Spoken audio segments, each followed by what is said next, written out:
கிறிஸ்துவுக்குள் பிரியமானவர்களே, மீண்டும் ஒரு விஷயமாக உங்கள் ஒவ்வொருவரையும் ஆண்டவர் இயேசு கிறிஸ்துவின் திருநாமத்தினாலே வாழ்த்தி வரவேற்றுக் கொள்கின்றேன். நமக்காக சிலுவையில் மரித்து உயிர்த்தெழுந்த இயேசு கிறிஸ்துவுடைய அன்பையும் அவருடைய இரக்கத்தையும் கொண்டாடும்படியாக நாம் கூடி வந்திருக்கின்றோம். குறிப்பாக இந்த ஞாயிற்றுக்கிழமை நாம் சிந்திக்கும்படியாக நம்முடைய தென்னிந்திய திருச்சபை சினாட் மாமன்றம் நமக்கு கொடுத்திருக்கின்ற தலைப்பு come and dine, invitation by the risen Lord.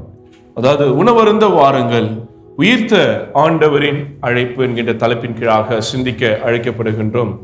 ஈஸ்டருக்கு பிறகு வரக்கூடிய இரண்டாவது ஞாயிற்றுக்கிழமையாக இருக்கிறது. நம்மளுடைய திருச்சபையுடைய பாரம்பரியத்தின்படி ஆஃப்டர் ரெசரக்ஷன் டே, உயிர்த்தெழுதல் நாளுக்கு பிறகு வரக்கூடிய தொடர்ந்து 3 ஞாயிற்றுக்கிழமையிலே 3 நிகழ்வுகளை நாம் தியானிப்பது வழக்கம். முதலாவது ஞாயிற்றுக்கிழமை தோமாவுடைய அந்த அறிக்கை, என் ஆண்டவரே என் இறைவனே என்கின்ற அறிக்கையை யோசிப்பது வழக்கம். அடுத்து வரக்கூடிய இரண்டாவது ஞாயிற்றுக்கிழமையிலே ஆண்டவர் இயேசு உயிர்த்தெழுந்த பிறகு தம்முடைய சீடரிடத்திலே கடற்கரையில் காட்சி அளிக்கக்கூடிய அந்த நிகழ்வு, பேதுருவை சந்திப்பதும் அவர்களுக்கான உணவை ஆயத்தப்படுத்தி கொடுக்கிற அந்த நிகழ்வை வருடந்தோறும் இரண்டாவது ஞாயிற்றுக்கிழமை, ஈஸ்டருக்கு அடுத்து வரக்கூடிய இரண்டாவது ஞாயிற்றுக்கிழமையிலே சிந்திப்பது வழக்கம். மூன்றாவது ஞாயிற்றுக்கிழமை 2 சீடர்கள் இயேசுடைய வாழ்க்கையில நடந்ததும் எருசலேமிலே அவர் கொலை செய்யப்பட்டதும் உயிர்த்தெழுதலை குறித்து பேசிக் கொண்டு போவார்கள். இப்போ மூன்றாவது நபராக இயேசு அங்கே அவர்கள் மத்தியிலே தோன்றுவார். அவர்கள் எந்த ஒரு சீடர்கள்? எம்மாவூர் சீடர்கள். இந்த நிகழ்வை மூன்றாவது ஞாயிற்றுக்கிழமையிலே சிந்திப்பது நம்மளுடைய பாரம்பரியம். நம்முடைய ட்ரெடிஷன் படி இந்த ஞாயிற்றுக்கிழமை பேதுருவை ஆண்டவர் கடற்கரையில் சந்தித்த நிகழ்வை சிந்திக்க இருக்கின்றோம். எங்களுடைய இறையல் வட்டத்தில் காமிக்கலா ஒரு மாதிரி ஃபன்னா ஒரு கேள்வி கேட்பாங்க, இயேசு கிறிஸ்து உயிர்த்தெழுந்த பிறகு செய்த முதல் வேலை என்ன அப்படின்ட்டு சொல்லுங்களேன் பார்க்கலாம். காட்சி அளித்தாரா? நான் வேலைன்னு கேட்கிறேன். What work? பார்பிக்யூ போட்டார். வின்டர் சீசன் வந்தாலே நம்ம எல்லாம் என்ன பண்ணிடுவோம், ஏதாவது ஒரு இடத்துல போயிட்டு என்ன பண்ண ஆரம்பிச்சிருவோம், பார்பிக்யூ போட ஆரம்பிச்சிருவோம். அது போல ஜீசஸ் கிரைஸ்டும் உயிர்த்தெழுந்த பிறகு அவர் பார்பிக்யூ தான் பண்ணார். அந்த நிகழ்வு தான் நீங்க நம்ம பார்க்க போகிறோம். நிறைவாக அந்த நிகழ்வு குறித்து நாம் சிந்திப்போம். இயேசு உயிர்த்தெழுந்துட்டார். உயிர்த்தெழுந்த உடனே நியாயமா அவர் என்ன பண்ணிருக்கணும்னா, எவெல்லாம் அவர் தொங்க விட்டானோ, எவெல்லாம் அவரை சிலுவையில் மாட்டி விட்டாங்களோ அவங்கள போய் என்ன பண்ணிருக்கணும், ஒரு வழி பண்ணிருக்கணும். இல்லைன்னா தப்பான ஒரு தீர்ப்பு கொடுத்தவங்ககிட்ட போய் நியாயமா அவனை நாக்கப்படுகிற மாதிரி 4 கேள்வி கேட்டிருக்கணும். இல்லையா தன்னுடைய சீடர்கள் எல்லாம் அழைத்து போய் ஒரு யுத்தத்தை மேற்கொண்டிருக்கணும். அதுதான் இன்னைக்கு நம்ம முதல்ல சிந்திக்க போறோம். இயேசு நம்மை அழைக்கிறார், ஒரு யுத்தத்துக்காகவும் இல்லை ஒரு நீதிபதி இடத்துல போய் நியாயம் கேட்பதற்காக அல்ல, பொய்யா ஒரு மனுஷரை சிலுவையில தொங்க விட்டுட்டாங்க அப்படின்னு சொல்லி. மாறாக இயேசு நம்மை அழைக்கிறார். எதுக்காகனா சொல்லுங்க, எதுக்கு அழைக்கிறார்? சாப்பிட வாங்க. இயேசுவையும் சாப்பாட்டையும் நீங்களே பிரிச்சு பார்க்க முடியாது. ஏன்னா சாப்பாட்டுக்குள்ள மிகப்பெரிய அரசியல் இருக்கு. அதுவும் இந்திய தேசத்துல இருக்கிறவங்களுக்கு அந்த அரசியல் ரொம்ப பிடிக்கும். எது சாப்பிட்றவங்க உயர்ந்தவங்க, எது சாப்பிட்றவங்க தாழ்ந்தவங்க, எது சாப்பிட்றவங்க அறிவாளி, எது சாப்பிட்றவங்க முட்டாளுன்னு அவன் வகையறை செய்து வைத்திருக்கின்றார். ஆனால் உணவு என்பது எல்லோருக்குமானது. உணவுல சிறந்த உணவு தாழ்ந்த உணவுன்னு எதுவுமே கிடையாது. ஒருத்தனுக்கு உயர்ந்ததா இருக்கிறது, இன்னொருத்தனுக்கு தாழ்ந்ததாக இருக்கும். இன்னொருவனுக்கு தாழ்ந்ததாக இருக்கிறது, இன்னொருத்தனுக்கு உயர்ந்ததாக இருக்கும். அதனால யாருடைய உணவும் உயர்ந்தது தாழ்ந்ததுன்னு நம்ம சொல்ல முடியாது. ஆனா நம்முடைய தேசத்துல ஒரு கட்டத்துல அப்படிதான் இருக்கிறாங்க. இதை சாப்பிட்றவங்க இப்படி, அவங்க சாப்பிட்றவங்க அப்படின்னு முட்டாள்தனமான யோசனைகள், சித்தாந்தங்கள் நம்முடைய தேசத்திலே காணப்படுகிறது. ஆனால் இயேசு என்னைக்குமே அந்த உணவுக்கு முக்கியத்துவம் கொடுப்பார். உணவு அரசியல் ரொம்ப முக்கியமானது. உணவுக்குள்ளாக இருக்கக்கூடிய அரசியல் ரொம்ப முக்கியமானது. The politics behind food is very important. அது போலதான் இயேசுடைய ஊழியத்தில் இந்த உணவு என்பது நீங்க த்ரூ அவுட் அவருடைய அந்த 3 வருட ஜேர்னில எல்லா இடத்துலயும் நீங்க அதோடைய முக்கியத்துவத்தை பார்க்கலாம். இயேசுடைய முதல் அற்புதம் தண்ணீரை, அங்கேயும் உணவு தான்.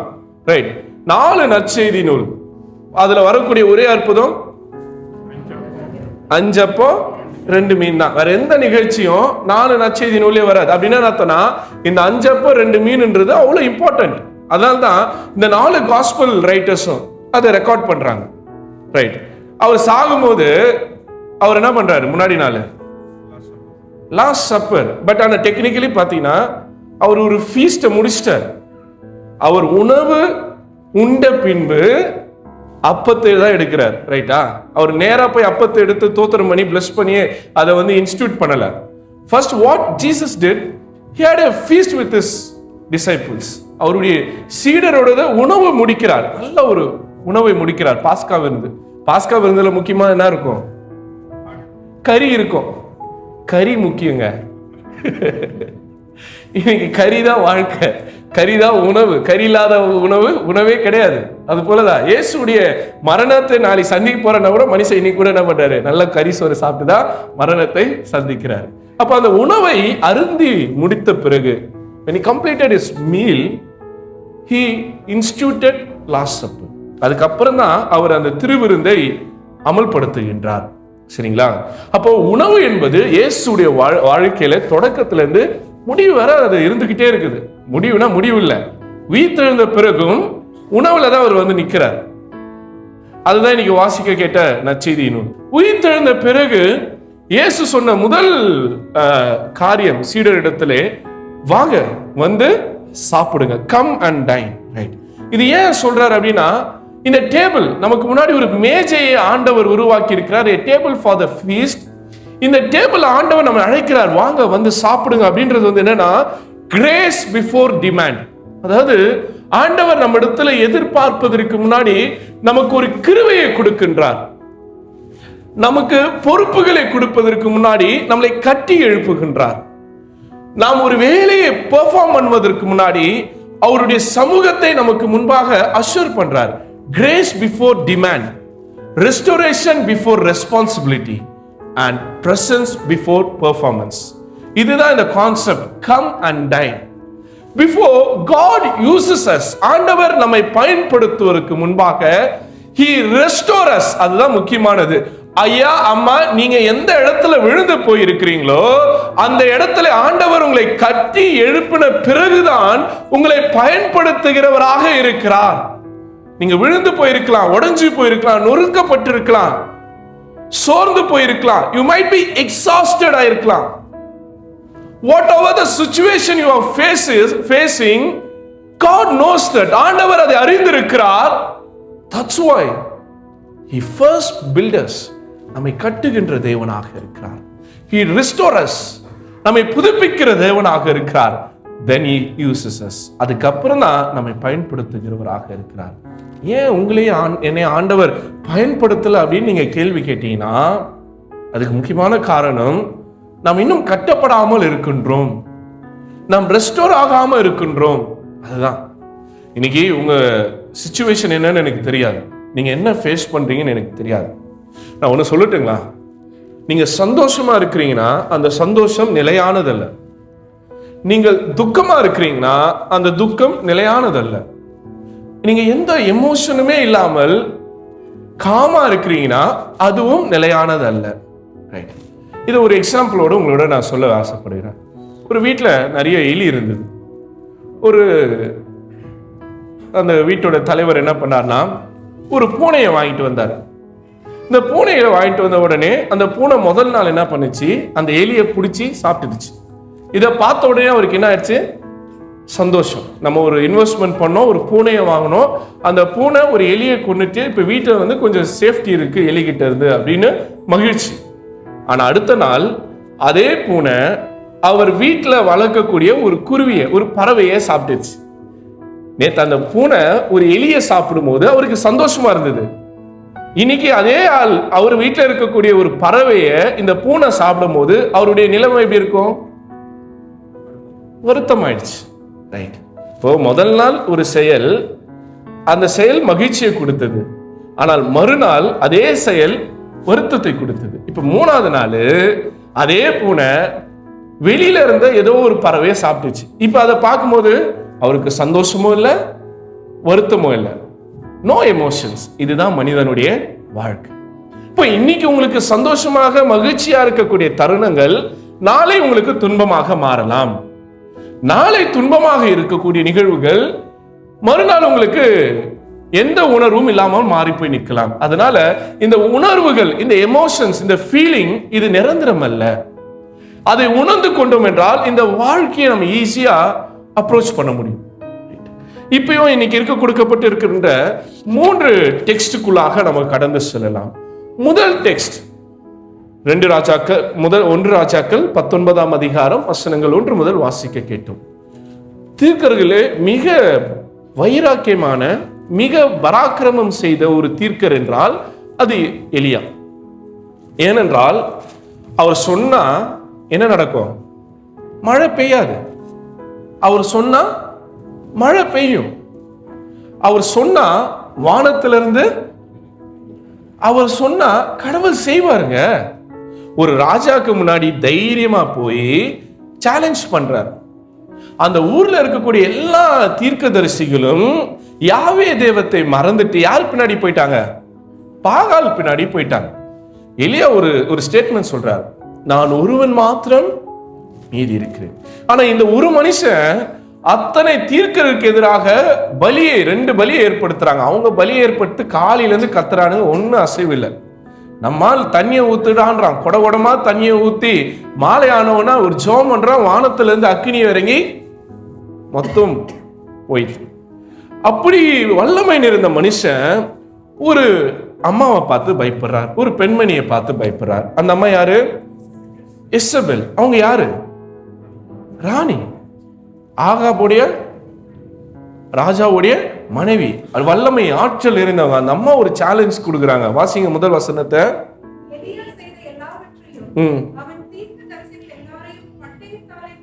அன்னைக்கு முன்னாடி வாசி பார்த்தீங்கன்னா அவருக்கு எதிராக இருந்த பாகால் தீர்க்கர் எல்லாரையும் வெட்டி கொன்றுவாரு இல்லையா? அந்த அளவுக்கு கடவுளுக்கு வைராக்கியமான இருந்த ஒரு மனுஷன் அவர் செய்ததை அந்த அம்மா கேள்விப்பட்ட உடனே அந்த அம்மா என்ன சொல்றாங்க? வாசிங்க.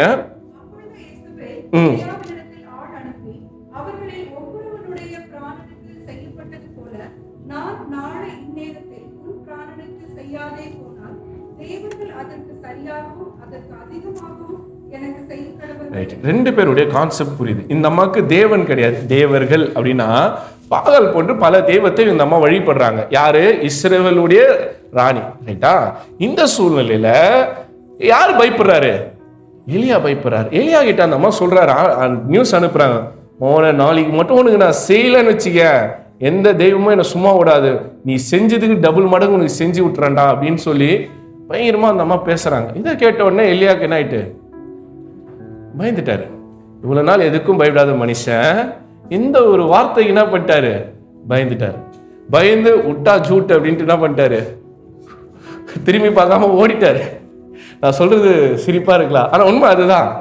அங்கிருந்து எஸ்கேப் ஆகுறாரு. எங்க ஓடுறாரு? வனாந்திரத்துக்கு ஓடுறாரு.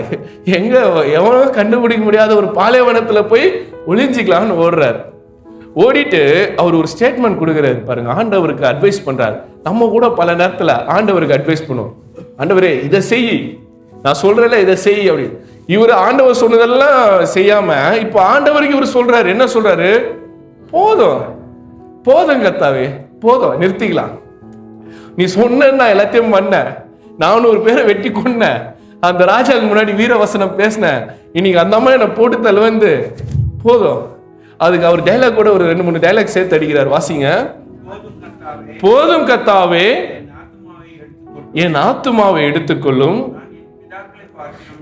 நான் என் பிதாவை பார்க்கலும். அவரு தன்னை விளக்குகிறார். பல நேரங்களில் நம்ம தான், என் வீட்டுல எல்லாம் நல்லவங்க, எல்லாமே பரிசுத்தவான், நான் மட்டும்தான் பாவி, என்னை ஏன் நீங்க இப்படி பண்றீங்க அப்படின்னு ஒரு உணர்ச்சியின் வசனங்களை தான் நீங்க எலியா வெளிப்படுத்துகின்றார். என் வீட்டில் இருக்கிறவங்க எல்லாம் நல்லவங்க, அவங்கள பார்த்துல நான் நல்லவன் கிடையாது, போதும் என் உயிரை எடுத்துக்கொள்ளுங்கள் சொல்லி தன் சாவதற்கு யார் தயாராக இருக்கிறாரு? சொல்லுங்களேன். ஐயா அம்மா, நீங்கள் சாவதற்காக, நீங்கள் அழிந்து போவதற்காக ஆண்டவர் உங்களை தெரிந்து கொள்ளவில்லை. ஆமென். நீங்கள் வாழ்வதற்காகவும், நீங்கள் ஆசீர்வதிப்பதற்காகவும், நீங்கள் நன்மைகளை பெற்றுக் கொள்வதற்காகவும், அவர் சித்தத்தை செயல்படுத்துவதற்கு தான் ஆண்டவர் உங்களை தெரிந்து கொண்டு இங்க அழைத்து வந்து வைத்திருக்கிறார். விசுவாசிக்கிறவங்க ஒரு ஆளே இல்லையா? சொல்லுங்களேன். நீங்கள் அவராலே தெரிந்து கொள்ளப்பட்டவர்கள், அதை நம்புங்க. நீங்க ஏதோ சும்மா ஆக்சிடென்டலா இந்த பூமியில பிறக்கல, ஆக்சிடென்டலா இந்த தேசத்துல ஆண்டவர் கொண்டு வந்து நிற்கல, ஆக்சிடென்டலா நீங்க இங்க வாழ்ந்து கொண்டில்ல. You have a special purpose for the Lord. ஆண்டவர் கேட்டு ஒரு ஸ்பெஷலான ஒரு நோக்கத்தோட ஆண்டவர் உங்களை வைத்திருக்கிறார். தொடர்ந்து வாசிங்க.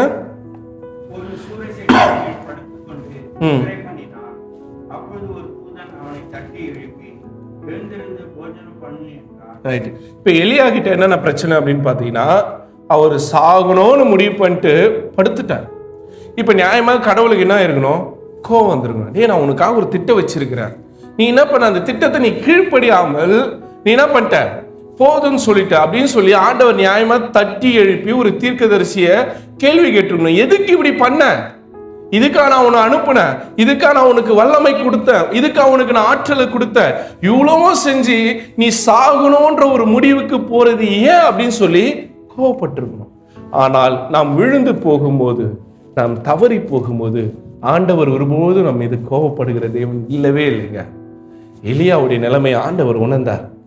அடுத்த வசனம் சொல்லுது, தேவத்துடன் தட்டி எழுப்பி என்ன வச்சிருக்கார வாசிங்க.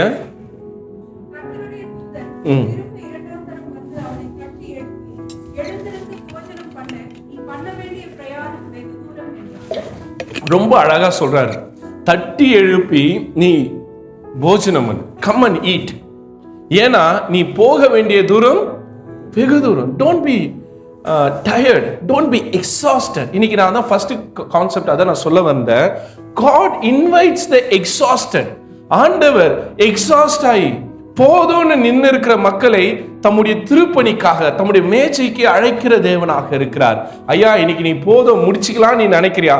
உன்னதான் ஆண்டவர் கூப்பிடுறார், உன்னதான் ஆண்டவர் அழைக்கிறார், உன்னதான் அவருடைய ஊழியத்துக்கு என்று தெரிந்து கொண்டிருக்கிறார், உன்னதான் அவருடைய சித்தத்துக்கு என்று பயன்படுத்த அழைத்திருக்கிறார். இங்க எலியாவுடைய வாழ்க்கை பாருங்க. அவர் வெற்றியில இதை சொல்லல, அவர் எக்ஸாஸ்ட் ஆயிருக்கிறார், போர்ன் அவுட் ஆயிருக்கார்.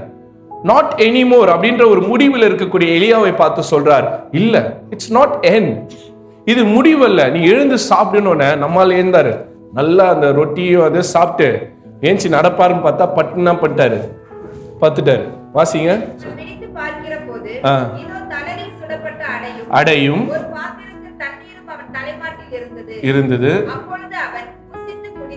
புசித்து குடித்து திரும்ப தூங்கிட்டான். நிறைய நேரத்துல நிறைய பேரை மோட்டிவேட் பண்ணோம், அவங்கள மோட்டிவேட் பண்ணி நம்ம டீமோட்டிவேட் ஆயிடுவோம். காலில இருந்து சொல்ல கூட நீ என்ன இப்படி இருக்கிற அப்படின்னு. அந்த மாதிரிதான் இல்லையா, ஆண்டவர் எல்லாம் கொடுத்து அவரை மோட்டிவேஷன் பண்ணி ஏஞ்சி நடப்பான்னு பார்த்தா 10 தான் பண்ணிட்டாரு, பாயத்தை விட்டு படுத்து தூங்கிட்டாரு. ஆண்டவர் ஒன்னும் கோச்சிக்கல, மறுபடியும் என்ன பண்றாரு, தட்டி எழுப்பி டேய் எழுந்து போடான்னு சொல்லல. மறுபடியும் அங்க வாசிங்க, என்ன பண்றாரு, 2ஆம் தரமும் திருப்பியும் சாப்பாடு தான் வைக்கிறாரு. இவ்வளவு அழகான கடவுள் பாருங்க. நம்ம வீட்டுல ஒரு தடவை சாப்பிட்டு தூங்கின தண்ட சோறு தின்ட்டு தூங்கினது பேரு. ஒரு வேலைக்கு போதாப்ப, வீட்டுல ஒரு வேலை செய்தாப்ப, இதுக்கு 3 வேளை சோறு அப்படின்னு சொல்லுவாங்க. ஆனா ஆண்டவர் பாருங்க, சாப்பிட்டு தூங்கிக்கிற எலியாவுக்கு திருப்பி என்னதான் கொடுக்குறாரு, சாப்பாடு தான் கொடுக்குறாரு, சாப்பிடுன்றாரு. எலியா என்ன பண்றாரு இப்போ 2வது முறை அதை ஃபுல்லா சாப்பிட்டு வாசிங்க.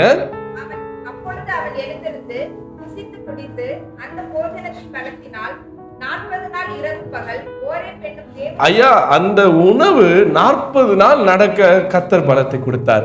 அதோட எளிய கான்செப்ட் முடியல, அந்த மனுஷன் சாவணும்னு கேட்டான்.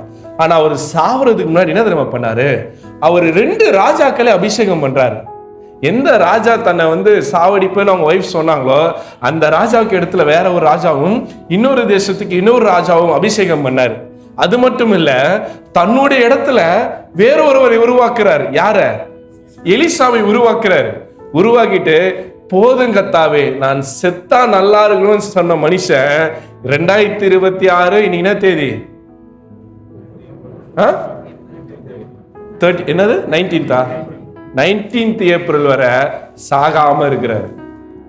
இந்த உலகத்துல 2 பேர் தான் பைபிள்ல சாவாம இருக்கிறது. ஒன்னு யாரு, ஏனோக்கு. பேசினே இருந்தாப்புல ஆண்டவர் கூட நடந்து போயிட்டாரு, எங்க போனாருன்னு யாருக்கும் தெரியல.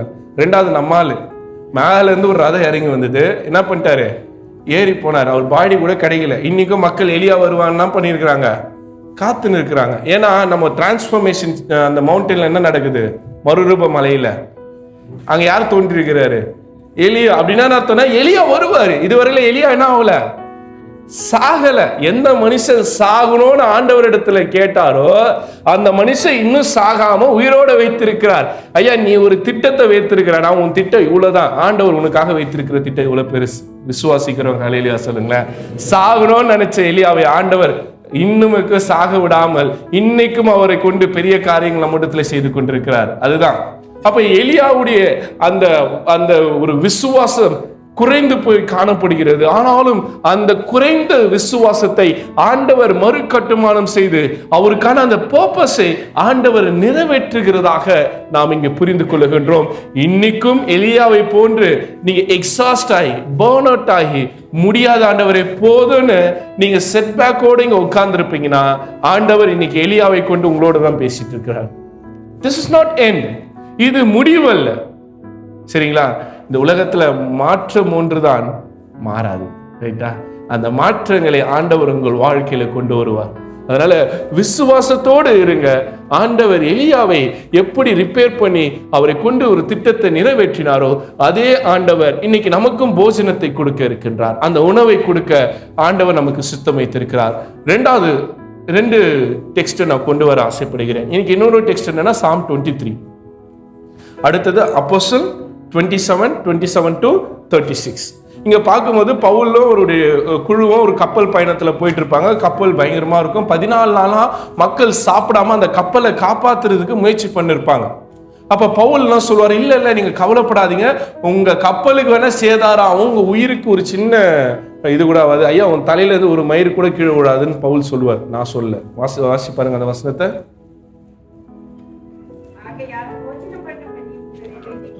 போஜனம் பண்ணும்படி உங்களை வேண்டிக் கொள்கின்றேன், நீங்கள் தப்பி பிழைப்பதற்கு அது உதவியா இருக்கும், உங்கள் தலையிலிருந்து ஒரு மயிரும் விழாது. அதுக்கப்புறம் தொடர்ந்து வாசினா ஒரு சின்ன சேதாரம் இல்லாம கூட அந்த கப்பல்ல இருந்து எல்லாரும் உயிர் தப்பினார்கள் அப்படின்றத அங்க நம்ம பார்ப்போம். அப்படின்றால் பவுல் அங்க நடுக்கடல்ல உயிர் பயத்துல இருக்கிற மக்களை பார்த்து சொல்றாரு, சாப்பிடுங்க, நீ பயப்படுறதுனால கப்பல் ஒன்னும் காப்பாற்றப்பட போறது இல்ல, நீங்க சாப்பிட்டு திடமனதா இருங்க, ஆண்டவர் நம்மை பாதுகாப்பார். இன்னைக்கு கூட வாழ்க்கையில ஏதாவது பிரச்சனை வந்துட்டா நம்ம செய்யக்கூடிய முதல் காரியம், ஏமா இன்னைக்கு நீ நைட்டு சாப்பாடு வேண்டாம், நீ ஃபுல்லா நான் சாப்பிட போறது இல்ல, மனசு சரியில்லை. எங்க ஊர்ல சொல்லுவாங்க என்ன தெரியுமா, சுனாமியே வந்தாலும் என்ன பண்ணணுமோ ஸ்விம்மிங்க போடணும். எவ்வளவு பிரச்சனைகள் வந்தாலும் அந்த போராட்டங்களுக்கு நடுவிலே நாம் பயணிக்க ஆண்டவர் நமக்கு கற்றுக் கொடுக்கின்றார். இந்த கப்பல் பயணம் உடைஞ்சு போய் எல்லாம் விழுந்திருப்பாங்க, ஆனாலும் கர்த்தர் பவுல் வழியாக அந்த மக்களை, அவங்க வசனம் அதுக்கு முன்னாடி வசனம் வாசி பாருங்க, கிட்டத்தட்ட 14 days அவங்க சாப்பிடாம இருக்கிறாங்க. வாசிங்க.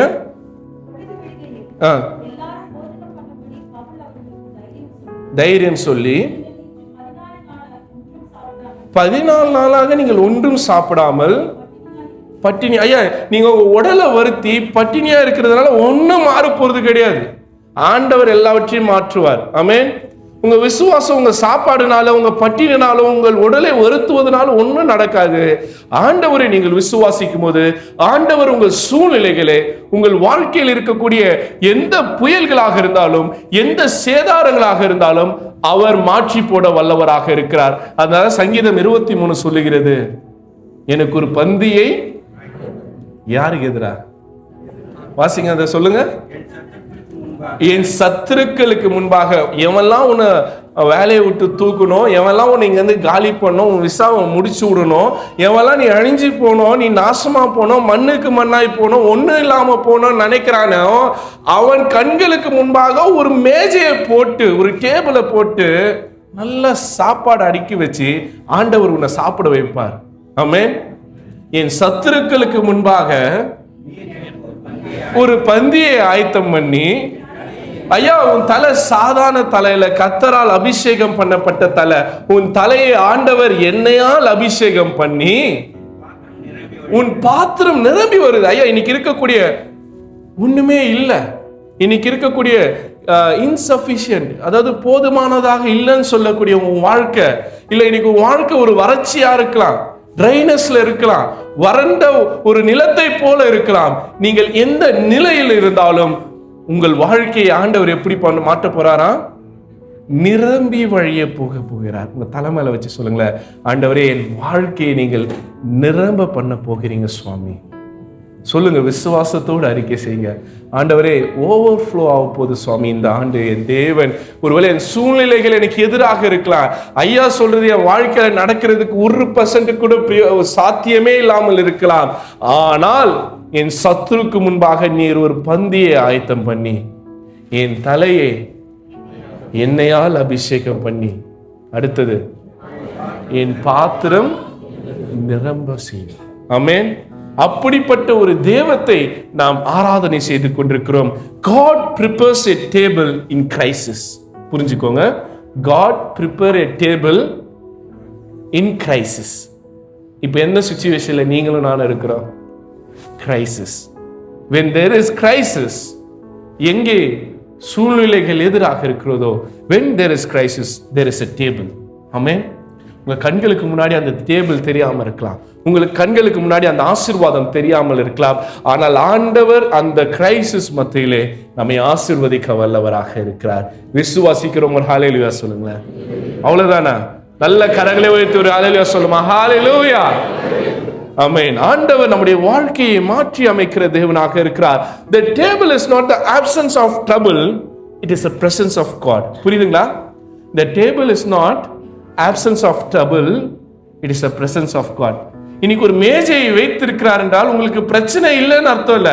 பிரச்சனை இருக்கும், பிரச்சனைக்கு நடுவுல அவருடைய பிரசன்ஸ் இருக்கும். ஆமென். அதுதான் இன்னைக்கு அந்த மேஜை நமக்கு கற்றுக் கொடுக்கின்ற காரியமாக இருக்கிறது. From panic to provision, இல்லாமையிலிருந்து நிரம்பி வழியக்கூடிய நிலைமையில் ஆண்டவர் நம்மை மாற்றுகிறவராக இருக்கிறார். இந்த மீல், இந்த டைன், இந்த டேபிள் அப்படின்றதே ஒரு மிராக்கிள். நம்ம ஸ்ட்ரென்த் பண்ணவும், நமக்கு நம்பிக்கை கொடுப்பதற்கும், நம்மளுடைய சர்வைவலை மகிழ்ச்சியாய் மாற்றுவதற்கு தான் ஆண்டவர் இந்த டேபிளை நமக்கு முன்பாக வைத்திருக்கின்றார். அதனால விசுவாசத்தோடு அந்த டேபிளுக்கு, அந்த மேஜைக்கு ஆயத்தப்படுத்துங்கள். ரைட். மூன்றாவது குறிப்புகளாக நாம் கடந்து செல்லலாம். இன்னைக்கு வாசிக்க கேட்ட ரொம்ப அழகான ஒரு நற்செய்தி பகுதி, ரொம்ப அழகா ஒரு பியூட்டிஃபுல்லான ஒரு இமேஜ் அதுல இருக்கு. என்னது அது? சார்கோல். ரைட். கறி துண்டு. ஃபர்ஸ்ட் கறி பேசணும், இப்போ என்ன பேச போறோம்? கறி துண்டு. ரைட்டா? இந்த கறி துண்டு ரொம்ப முக்கியமான சிக்னிஃபிகண்டான ஒரு விஷயம். யாருடைய வாழ்க்கைனா பேதுருடைய வாழ்க்கையில். அந்த நிகழ்வுக்குள்ள போறதுக்கு முன்னாடி ஒரு விசுவாசி ஒரு பாஸ்டர் கிட்ட வந்து சொன்னார், ஐயா நான் விசுவாசத்துல ரொம்ப வளர்ந்துட்டேன், நான் ரொம்ப ஃபயரா இருக்கிறேன், ஆனா இந்த சர்ச் என்னுடைய அந்த ஃபயரை இன்னும் அது வலுப்படுத்துவதற்கு எனக்கு நீட் இல்லை, நான் இனி சர்ச்சுக்கு வர்றதை நிறுத்திட்டு நான் என்னுடைய அக்கினியை நான் வந்து என்னுடைய ஃபயரை நான் வெளியே யூஸ் பண்ண போறேன் அப்படின்னா. அப்போ பேசிட்டே இருக்கும்போது அவங்க ஒரு சார்கோல் முன்னாடி உட்காந்துட்டு இருந்தாங்க. அப்போ அந்த பாஸ்டர் என்ன பண்ணாரோ, ஒரு கறி துண்டு எடுத்து அப்படி வெளியே வச்சாங்க. அப்படிங்களா அப்படின்னு பேசிட்டே இருக்கும்போது அவ்வளோ நேரம் நல்லா எரிஞ்சிட்டு இருந்த அந்த கறி துண்டு அந்த நெருப்புல இருந்து அப்படி எடுத்து வச்ச உடனே என்ன ஆச்சா? ஏன் ஏன் சொல்லுங்க?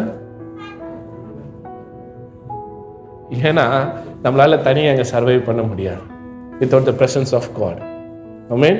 திருச்சபை இல்லாமல், இந்த கம்யூனிட்டி இல்லாமல், இந்த ஃபெலோஷிப் இல்லாமல், இந்த கேதரிங் இல்லாமல் நம்ம இந்த பூமியில சஸ்டெயினே பண்ண முடியாது. ஆமென். ஆண்டவர் எல்லா இடத்துல இருக்கிறார். நீங்க வீட்டில இருந்து ஆண்டவர் ஆராதிக்கலாம், உங்களுடைய வல்லமையை நீங்க அங்கேயே அதிகரிச்சு கொள்ளலாம். ஆனால் இந்த ஃபெலோஷிப்ன்றது must. The church is must. அதுதான் இன்னைக்கு நம்ம பேதுருடைய வாழ்க்கையில பார்க்க போகிறோம். The risen Lord invites the broken. ரொம்ப அழகா இருக்குல்ல? The risen Lord invites the broken. உடைக்கப்பட்டவர்களை, நொறுக்கப்பட்டவர்களை ஆண்டவர் அழைக்கிறார். இன்னைக்கு யாரெல்லாம் ஃபுல்லா இருக்கிறாங்களோ, யாரெல்லாம் உடையாமல் இருக்கிறார்களோ, யாரெல்லாம் பெர்ஃபெக்டா இருக்கிறாங்களோ அவங்களுக்கு இந்த அழைப்பே கிடையாது. நீ உடைக்கப்பட்டிருப்பான் என்றால், நொறுக்கப்பட்டிருப்பென்றால் உனக்கு தான் இந்த அழைப்பு. வாசிங்க யோவான் 21:1. இவைகளுக்கு பின்பு தமக்கு சீசருக்கு வெளிப்படுத்தினார். வெளிப்படுத்தின விவரமாது சீமோன் பேதுருவும் தோமாவும் நாத்தான்வேலும்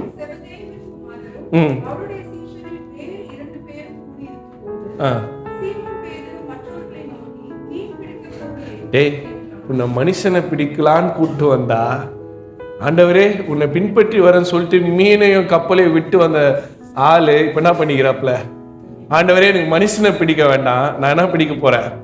மீன் பிடிக்க போறேன். ஆண்டவர் சொல்லுவாரு, கலப்பையில் கை வைத்தவன் ஒப்பு கொடுத்துட்டாரு பேதுரு. நான் ஆண்டவரே நான் மீன் பிடிக்க போறது இல்லை, மனுஷனை பிடிக்க போறேன்னு சொல்லிட்டு வந்த மனுஷன் இப்ப ஆண்டவர் இல்லைன்னு உடனே என்ன பண்ணிட்டாரு, நான் மீன் பிடிக்க போறேன்ட்டாரு. ஒன்னே நம்ம ஆளுங்க கூட இருக்கிறவன் என்ன பண்ணோம், வேணாண்டா, ஆண்டவர் நம்ம அழைச்சிருக்கிறாரு, நம்ம மனுஷர்களை பிடிக்கிற வேலையை பார்க்கலாம், ஆண்டவர் இல்ல அந்த ஊழியத்தை நம்ம செய்யலாம்னு சொல்லியிருக்கணும். ஆனா இவனுக்கு என்ன பண்ணிட்டானுங்க, கூட இருக்கிறவனுங்க, வாருங்கள் நாமும் போலான்ட்டானுங்க. எதோ சொல்லுவாங்களே, பூவோடு சேர்ந்து இங்க பாருங்க நாறு என்ன இருக்குதுன்னு பூ என்ன இருக்குதுன்ட்டு. அப்ப இவங்க என்ன பண்றாங்க, வாருங்கள் நாமும் போகலான்ட்டு எல்லாம் இப்ப எங்க போய் நிக்கிறானுங்க, கலிலேயாவுல மீன் பிடிக்க போய் நின்று இருக்காங்க. ஏசாமி பார்த்தா என்ன பண்ணியிருப்பாரு, நியாயமா வருத்தப்பட்டிருப்பார். இதுக்காக அவங்களை அழைச்சிட்டு வந்தேன், இதுக்காக உனக்கு விசா கொடுத்தேன், இதுக்காக உனக்கு பாஸ்போர்ட் எடுத்து கொடுத்தேன், இதுக்காக உனக்கு ஆஃபர் லெட்டர் கொடுத்து இந்த தேசத்துல கொண்டு வந்த, நான் திரும்பி போறேன்னு சொல்லுகிறிய. பேதுருகிட்ட சொல்லுகிறார், உங்ககிட்ட இல்ல. ரைட்? அதனால விசுவாசத்தோடு இருக்கணும் நம்ம. சில நேரங்கள் பேதுரு என்ன பண்றாரு, வாருங்கள் நான் மீன் பிடிக்க போலாம்னா, வாருங்கள் நாமும் போலான்ட்டு எல்லாம் கிளம்பி போயிட்டாங்க. அடுத்தது வாசிங்க.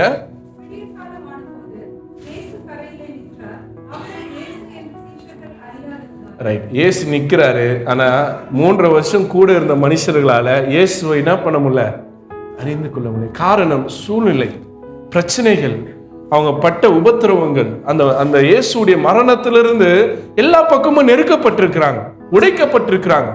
ஐயோ ஆண்டவரை நம்ம மறுதளிச்சிட்டோமே, ஆண்டவரை விட்டு ஓடிட்டோமேன்னு சொல்லி கலக்கத்தில் நின்று கொண்டிருக்கிறார்கள். எதிர நிக்கிறது இயேசுவா மனுஷனானது ஐடென்டிஃபை பண்ண முடியாத ஒரு நிலைமையில் உடைந்து போய் இந்த சீடர்கள் இருக்கிறாங்க. ஐயா, இயேசு சிலுவையில் அறையப்பட்டிலிருந்து இவங்க சாப்பிடாம இருக்கிறாங்க, அதுதான் உண்மை. இந்த நிகழ்வு ஒரு 4 நாள் 5 நாள் கழிச்சு நடந்திருந்தாலும் அத்தனை நாள் அவங்க சாப்பிடாம இருந்திருக்கிறாங்க. அது நமக்கு தொடர்ந்து நம்ம பார்க்க போறோம். வாசிங்க அடுத்தது. இயேசு அவர்களை நோக்கி, எவ்வளவு பெரிய கடவுள் பாருங்க சாமி, எவன் தன்னை மறுதலிச்சுட்டு போனானோ, எவன் துண்டகானோ துடியகானோன்னு விட்டு ஓனானுங்களோ அவனுங்களை பார்த்து என்ன சொல்றாரு, பிள்ளைகளேன்றாரு. இன்னைக்கு நீங்களும் நானும் ஆண்டவரை எத்தனை முறை மறுதலிச்சாலும், எத்தனை முறை நாம் பின்னிட்டு ஓடி போனாலும், ஆண்டவரை மறந்து வாழ்ந்து போனாலும், இன்றைக்கும் நீங்களும் நானும் அவருக்கு பிள்ளைகளாக இருக்கிறோம், விசுவாசிக்கிறோம். ஹல்லேலூயா சொல்லுங்களேன். எவ்வளவு அழகா பேதுருவையும் அங்க இருக்கிற சீடர்களையும் பார்த்து சொல்றாரு, பிள்ளைகளே அப்படின்றார். பிள்ளைகளே, புசிக்கிறதற்கு ஏதாகிலும் உண்டா? அவர் நல்லா சாப்பிட்டாரு. யாரு? ஏன்னா அவருக்கு பசி கிடையாது, தாகம் கிடையாது. ஏன்னா அவர் இப்ப என்னவா இருக்கிறாரு, ரெசரக்டட் பாடியில இருக்கிறார், உயிர்த்தெழுந்த ஆண்டவராக இருக்கிறார். வெளிப்படுத்தல சொல்லுவாங்க பாரு, இனி அவர்களுக்கு என்ன கிடையாது, பசியும் கிடையாது, தாகமும் கிடையாது, வெயிலும் கிடையாது, மழையும் கிடையாது. So he is not a human anymore. அவர் அந்த என்னது அந்த மனு உருவெடுத்தல இல்ல, is purely son of God, தேவகுமாரனாக இருக்கிறார். அதனால அவருக்கு பசி இல்லை. அப்ப யாருக்கு பசிக்குது, யாருக்காக சாப்பாடு கேட்கிறாரு? தனக்காக இல்ல, தன்னை பிரிந்து போன தன்னுடைய சீடர்களுக்காக. நம்ம அவர் விட்டு போனாலும் நம் மீது கரிசனை கொண்ட தேவனாக இருக்கிறார். He is more concerned about us than him. அவரை காட்டிலும், அவர் தன்னை எண்ணுவதை காட்டிலும், அவர் தம்மை சிந்திப்பதை காட்டிலும் உங்களையும் என்னையும் தான் சிந்தித்துக் கொண்டிருக்கிறார். யோசித்து பாருங்க, அந்த சிலுவையில தொங்கி கொண்டிருக்கும் போது ஐயோ ரத்தம் வருதே, ஐயோ வலிக்குதே, ஐயோ குத்துதே, எரிதேன்னு அவர் யோசிச்சிருக்க மாட்டாரு. ஐயோ என் பிள்ளைகளை விட்டுட்டு போறேனே, பட்ட மரத்துக்கு இப்படின்னா அப்படின்னு அவர் கேட்பார். அப்படின்னா எனக்கே இந்த நிலைமைனா உங்களுக்கு, ஐயோ எனக்காக அழாதீங்க சீயோன் குமாரத்திகளே, எனக்காக எருசலேமின் பிள்ளைகளே, எனக்காக அழாதீங்க. யாருக்காக அழுங்க? உங்களுக்காகவும் உங்கள் பிள்ளைகளுக்காக அழுங்க. அந்த சிலுவையிலும் நம்மை குறித்து தான் சாமி யோசித்து கொண்டிருந்தார், சிந்தித்து கொண்டிருந்தார். இன்னைக்கு கூட அவர் புசிக்கிறதுக்கு ஏதாவது இருக்கிறான்னு நமக்காக, அவருக்காக அவர் கேட்கல. அங்க சாப்பிடாம மீன் பிடித்து இருக்கிறாங்களே, அந்த மீனவ மக்களுக்காக தான் கேட்கிறாரு. வாசிங்க தொடர்ந்து.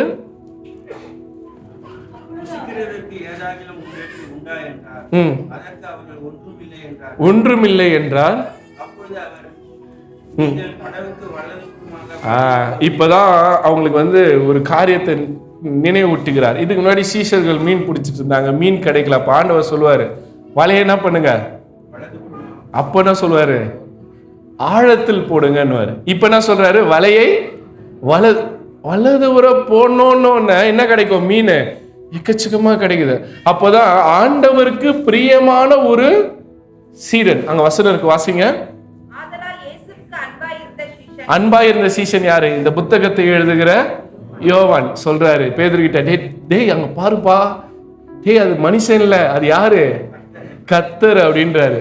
பேதுருவால இன்னும் உணர்ந்து கொள்ள முடியல அங்க நிற்கிறது இயேசு என்று. இயேசுவுக்கு பிரியமான சீரனாகிய யோவான் பேதுருவுக்கு அடையாளம் காட்டுகிறார், அங்க நிற்பது மனிதன் அல்ல, அங்க நிற்பது இயேசு. அப்பதான் பேதுரு உணர்ந்து கொண்டு தான் நிர்வாணியாக இருப்பதை உணர்ந்து கொண்டு எகிரி குதித்து மேலாடையை கட்டி கொள்ளுகின்றார். ரைட். இப்ப ஆண்டவர் ஷோர்ல இருக்கிறார், கரையில இருக்கிறார். என்ன சொல்றார் பாருங்க, கரையிலே வந்து இறங்கின பொழுது நான் சொன்ன பாருங்க அந்த கரி நெருப்பு. ஏன் அந்த கரி நெருப்பு இம்பார்ட்டன்ஸ் சொல்றேன் தெரியுமா? வாசித்து பாருங்க, யோவான் 18ஆம் அதிகாரம் 18ஆம் வசனம். சத்தமா வாசிக்குமா? குளிர்காலம் ஆனபடியினாலே ஊழியக்காரரும் சேவகரும் கரி நெருப்பு உண்டாக்கி குளிர் காய்ந்து கொண்டிருந்தார்கள். அவர்களுடனே பேதுருவும். என்ன இன்சிடென்ட் ஞாபகம் இருக்கா இது? சொல்லுங்க. ஆண்டவர் உள்ள என்ன பண்ணிருக்கிறாங்க? விசாரணை செய்துட்டு இருக்கிறாங்க. ஆண்டவருக்கு என்ன தண்டனை கொடுப்பாங்கன்ட்டு எல்லாம் அவளோடு வெளியில என்ன பண்ணிருக்கிறாங்க? கரி நெருப்பு உண்டாக்கி குளிர் காய்ச்சிருக்கிறாங்க. கூட்டத்துல நம்மால் உக்காந்துக்கிறாரு. யாரு? பேதுரு உட்காந்து வேடிக்கை பார்த்துருக்கிறாரு. இப்பதான் நடக்கும் அந்த நிகழ்வு. என்ன நிகழ்வு? ஒருத்தர் கேட்பா, ஏய் நீயும் கலிலேயே நாங்க இயேசுவோட உன்னை பார்த்தன்னும் போதுதான் அந்த கரி நெருப்பு முன்னாடி சத்தியம் அடிச்சு சொல்லுவான், ஐயோ அந்த மனுஷனை அறியேன்.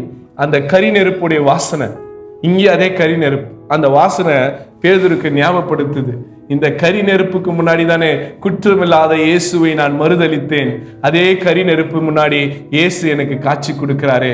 இவரை நான் மறுதலித்து போனேன், ஆனா இந்த சாமி இன்னைக்கு என்ன மறுதலிக்கலையே அப்படின்னு சொல்லி அந்த உணர்வை ஞாபகப்படுத்துவதற்கு தான் அந்த கரி நெருப்பு பேதுருக்கு முன்பாக போடப்பட்டிருக்கிறது. அந்த வாசனை, கரி நெருப்புக்கு ஒரு வாசனை இருக்கும் தெரியுங்களா? அந்த வாசனை அதை நினைவூட்டுகிறது பேதுருக்கு. இப்ப ஆண்டவர் என்ன பண்றாரு? கரி நெருப்பு வைத்து அதன் மீது என்ன பண்ணிருக்கிறார்? வாசிங்க. மீன் பிடிச்சாங்க, வச்சிருக்கிறார். அடுத்தது வாசிங்க. மீனும் அப்பத்தையும் கண்டார். சரி, மீன் எடுத்துன்னு வந்து வச்சாங்க. அப்ப யார் கொடுத்தா? நானே மெய்யான ஜீவ அப்பம். தன்னை அப்பமாக வெளிப்படுத்தியிருக்கிறார். இவங்க பசியோடு இருக்கிறார்கள், வாங்க சாப்பிடலான்றார். அடுத்தது வாசிங்க. இயேசு அவர்களை நோக்கி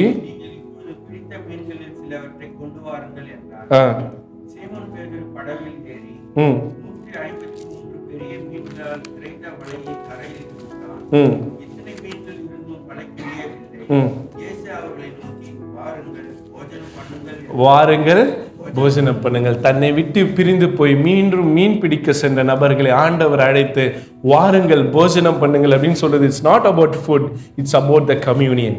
இன்னைக்கு நான் சொல்றேன் பாருங்க, அந்த மேஜை, இந்த மேஜை என்ன மேஜை?